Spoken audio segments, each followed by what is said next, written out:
Collateralizing America with Sam Davis. Part 8. Okay, we finished up with the UCC-1 and we tortured it for an hour, and the security agreement. And so now we're going to make the assumption that we have those filed. And one of the ladies here on her way up over here, she was in such a rush to get here that she speeded and got a ticket. Yeah, it's true. So she took the ticket from the highway patrolman, and there's some quite interesting things on here that if I wanted to go in and argue the facts on this ticket that he certified under penalty of perjury, that he issued this on the date and location above, and he has probable cause to believe the above named person committed the above offenses, and it's true and correct. Okay? And then he proceeded to identify this lady without a driver's license because she'd left her purse at home. That's her story, and she's sticking to it. A wrong date of birth. Now here's a guy that wrote a ticket, and where it says driver's license number, didn't put one, but he did put that it was in Oregon and that it expired in, it looks like 2002. And then he put her birth date on, and she gave him her birth date, but he wrote it wrong. And he put something on here that he doesn't even know exists. He put it that it had an expiration date. Now, on its face, then, it makes it defective, doesn't it? Okay? I mean, there's enough here that there's enough information wrong on here that a person who was knowledgeable could probably go in and argue and get it all done. But what happens if you run out of knowledge? What happens if you say, well, that's no problem, just give us the correct information? Okay, because they can amend the complaint anytime until the prosecution rests.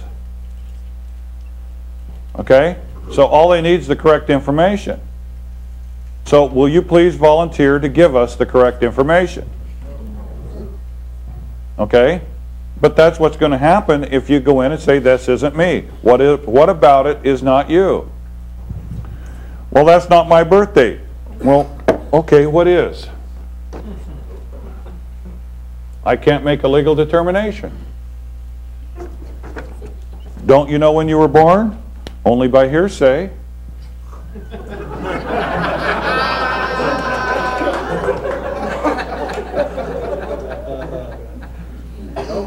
Isn't that true? I don't recall being there. I don't recall the event. All I remember is somebody slapped me on the butt. And that's vague. Okay? So, I mean, you've got to think of these questions or these answers to these questions, because there's all kinds of things here that they're trying to elicit from you that they want you to volunteer. Okay? Well, all of that, you know, you got to be on your toes, and they got 19 different ways of tricking you. Okay? To the point where when they did that to me, they tried 19 different ways of asking me the same question. Till the point that I finally said, you know, you're really pretty good at this. He was. He could figure out just with subtle little changes.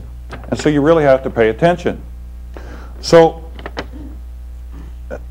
I analyzed, somebody says, well, how do you decide when you're going to go fight or who you're going to help to go through this battle?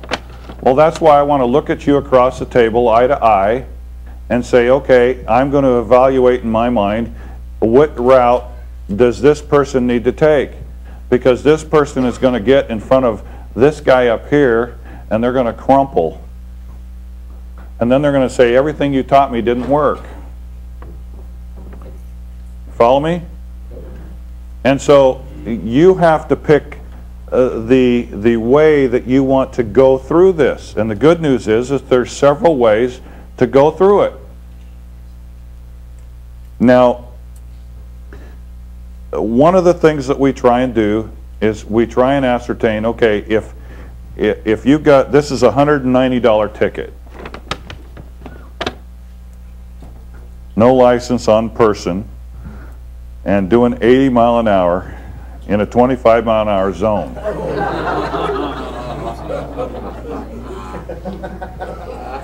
Oh, it says 60. That's not quite so bad. Okay, so if you probably, if she went to court, this second charge here, the no license, if she has a license, that'll probably get at least negotiated. Okay? And there's no possibility here of going to jail. It says that on the back. It says that you'll lose your driver's license privilege, your penalty will be increased. Also, if you don't pay, your case may be sent to a collection agency. Okay? So there's all kinds of ways here that we can play with this without having any, I mean, this is a good learning tool without having to go to court and face the black robe priest. Okay? So what I would typically do, let's say that this was a $300 ticket and I was going to take the route of accepting it for value and sending it back to them. I would take this ticket and I would make myself a copy.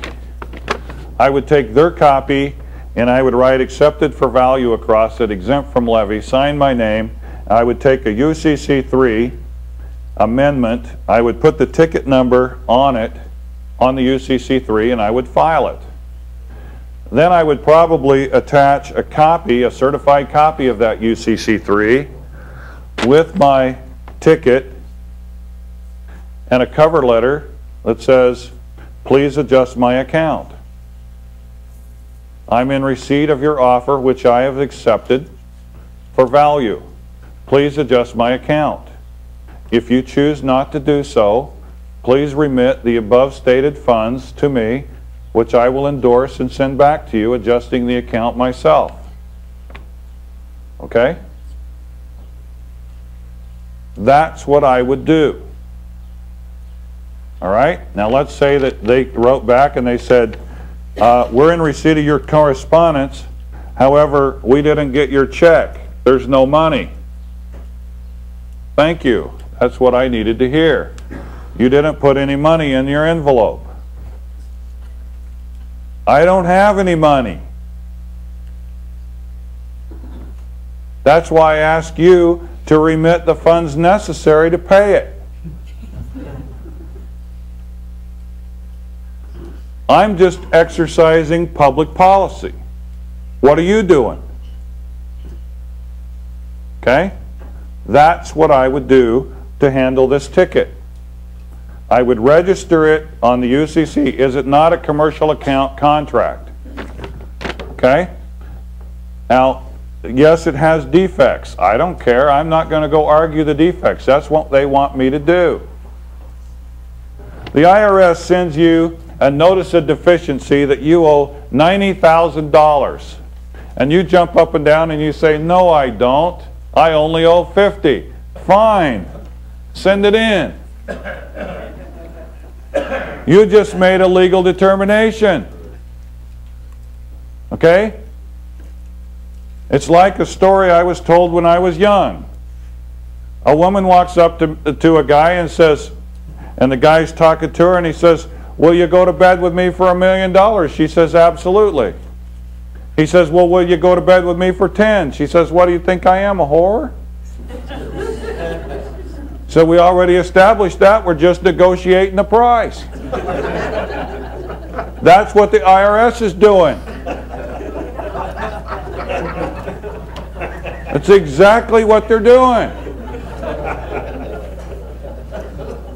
Am I wrong?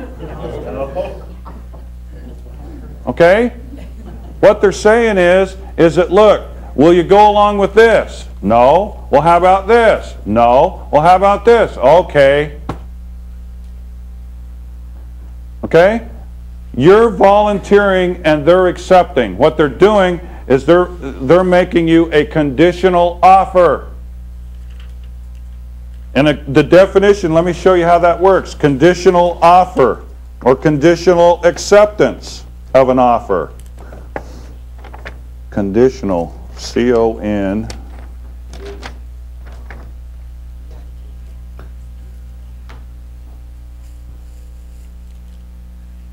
I think I got to look under acceptance. This will be good editing.